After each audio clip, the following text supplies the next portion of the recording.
ఇలాగే ఈసారి కూడా నా ఓటు హక్కు మా కుటుంబంతో సహా అందరూ వినియోగించుకోవడం జరిగింది. ఇదే విధంగా ఇదే సమయంలో ఒక్కరికి ఎప్పటిలాగానే మళ్లీ వినియోగించుకుంటున్నారు.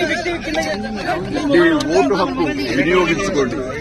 ఓటు అనేది కేవలం హక్కు మాత్రమే కాదు, అది మన బాధ్యత.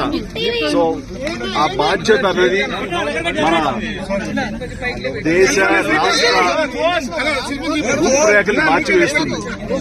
కాబట్టి సరైన నాయకులు వీళ్ళు మనకు న్యాయం చేస్తారు, మనకి సుపరిపాలన అందిస్తారు అన్న నమ్మకం ఉన్నటువంటి నాయకులకి మీ మద్దతు ఓటు ద్వారా తెలపండి.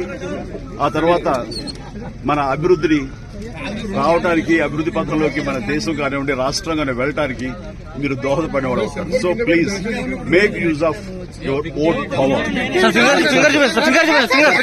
ఓటు హక్కు వినియోగించుకున్న వారికి అది చెప్పండి.